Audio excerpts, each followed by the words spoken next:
Welcome everyone. आज के video में inverse of matrix by adjoint method ये टॉपिक का सेकंड प्रॉब्लम स्टडी करेंगे। क्वेश्चन आपके सामने है। क्वेश्चन में लिखा है find the inverse of following matrix by adjoint method.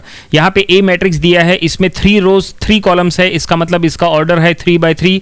हमें ये मैट्रिक्स का इनवर्स मैट्रिक्स फाइंड आउट करना है बाय एडजॉइंट मेथड। तो चलो प्रॉब्लम सॉल्व करेंगे, और सॉल्व करने के लिए हम वही टेक्निक का यूज करेंगे जो हमने इसके पहले के प्रॉब्लम में यूज किए थे। लेकिन इसके पहले के प्रॉब्लम में और ये प्रॉब्लम में सबसे बड़ा डिफरेंस ये है कि इसके पहले के प्रॉब्लम में जो गिवन ए मैट्रिक्स था वो 2/2 ऑर्डर का था, जबकि यहां पे मैट्रिक्स 3/3 ऑर्डर का है।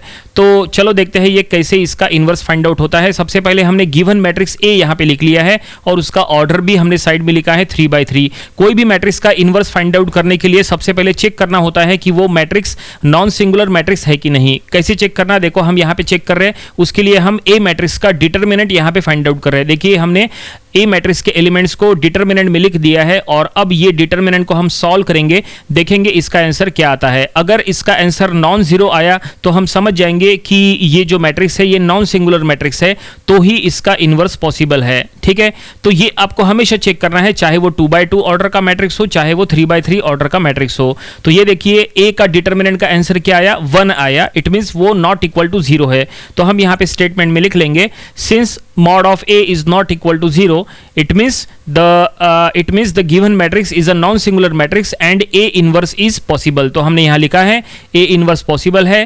तो अब हमें a इनवर्स फाइंड आउट करने के लिए फार्मूला लिखना है। तो चलो हम यहां पे फार्मूला लिखते हैं।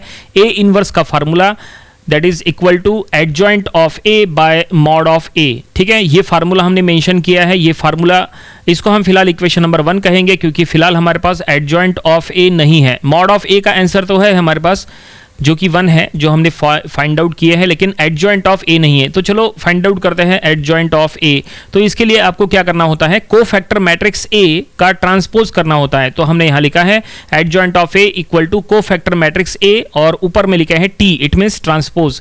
तो हम यहां पे कोफैक्टर मैट्रिक्स बना के हम उसका ट्रांसपोज करेंगे तो हमें एडजॉइंट ऑफ ए मिल जाएगा। और एक बार हमें एडजॉइंट मिल गया तो वो हम इक्वेशन नंबर 1 में पुट करेंगे तो हमें ए इनवर्स भी मिल जाएगा। ठीक है, तो चलो अब हम एडजॉइंट निकालते हैं, लेकिन एडजॉइंट के लिए यहाँ पे कोफैक्टर निकालना बहुत जरूरी है। तो देखो हम गिवन ए मैट्रिक्स को इधर देखो, राइट, यहाँ पे राइट साइड में हम फिर से लिख रहे हैं गिवन ए मैट्रिक्स। ये हम रफ में सॉल्व कर रहे हैं राइट साइड में, और यहाँ पे हम सभी एलिमेंट्स के कोफैक्टर निकालेंगे। देखो रफ में हम यहाँ सॉल्व कर रहे हैं, तो यहाँ लिखा है हमने रफ। तो यहाँ देखो सभी एलिमेंट्स के कैसे कोफैक्टर निकालना। टोटल यहाँ पे 9 एलिमेंट्स है। तो चलो पहले एलिमेंट के लिए कोफैक्टर निकालते हैं। 1 के लिए अगर निकालना है तो 1 का रो और कॉलम छोड़ो, और जो 4 एलिमेंट्स बच गए उनमें क्रॉस मल्टीप्लिकेशन करो, यानी 3 - 0 तो बना 3। तो ये हो गया पहला कोफैक्टर। दूसरा एलिमेंट है 2, उसका कोफैक्टर निकालना है तो 2 का रो और कॉलम छोड़ो, और जो एलिमेंट्स बचे हैं उनमें क्रॉस मल्टीप्लिकेशन करो, तो ये -1 - 0 तो इनडायरेक्टली -1। ठीक है, नेक्स्ट एलिमेंट है -2, इसका कोफैक्टर निकालेंगे। तो देखो -2 का रो और कॉलम छोड़ो, और रो कॉलम छोड़ने के बाद जो 4 एलिमेंट्स बचे हैं उनमें क्रॉस मल्टीप्लिकेशन करो, तो ये बनेगा 2 - 0 यानी ओनली 2। तो ये फर्स्ट रो के सभी एलिमेंट्स के हमने कोफैक्टर निकाल लिए। चलो अब सेकंड रो का फर्स्ट एलिमेंट देखते हैं, उसका कोफैक्टर निकालना है। तो उसका रो कॉलम छोड़ो, जो 4 एलिमेंट्स बचे हैं उनमें क्रॉस मल्टीप्लिकेशन करो, तो ये आएगा दैट इज 2 - 4 यानी -2। ठीक है, और अब नेक्स्ट एलिमेंट के हम कोफैक्टर निकालेंगे। तो इस तरह से आपको हर एक एलिमेंट के कोफैक्टर निकालना है। जो एलिमेंट के कोफैक्टर निकालते हैं वो एलिमेंट के रो और कॉलम को इग्नोर करना होता है, और बाकी जो 4 एलिमेंट्स बचते हैं उनमें क्रॉस मल्टीप्लिकेशन करना होता है, तो आपको कोफैक्टर मिल जाता है। वैसे इसके पहले ऑलरेडी हमने how to find adjoint and how to find cofactor, उसके ऊपर स्पेशल वीडियोस बनाए थे, वो वीडियोस आप देख लीजिएगा। उससे आपका adjoint and cofactor find out करने का पूरा कॉन्सेप्ट क्लियर हो जाएगा। ठीक है, उसमें हमने 2/2 मैट्रिक्स भी बताए थे, 3/3 मैट्रिक्स भी बताए थे। ठीक है, तो हम यहाँ पे ए मैट्रिक्स के सभी 9 एलिमेंट्स के कोफैक्टर निकाल रहे हैं। तो ये देखिए फाइनली ये कोफैक्टर पूरे हो रहे हैं, लेकिन ये कोफैक्टर मैट्रिक्स जो यहाँ पे बन रहा है फिलहाल ये अभी इनकम्प्लीट है, क्योंकि देखो ये सभी एलिमेंट्स लिखने के बाद भी ये इनकम्प्लीट रहेगा। क्यों इनकम्प्लीट रहेगा ये जरा आप सुन लीजिए, बहुत इंपॉर्टेंट अब हम जो बताने वाले हैं। देखो अब आपको क्या करना है, ये कोफैक्टर मैट्रिक्स में यहाँ पे डायमंड शेप प्लेस के जो एलिमेंट्स है उनका साइन चेंज करना है। मतलब देखो ये जो 4 प्लेस के एलिमेंट्स है ना, ये 4 प्लेस के एलिमेंट्स का साइन चेंज करना है।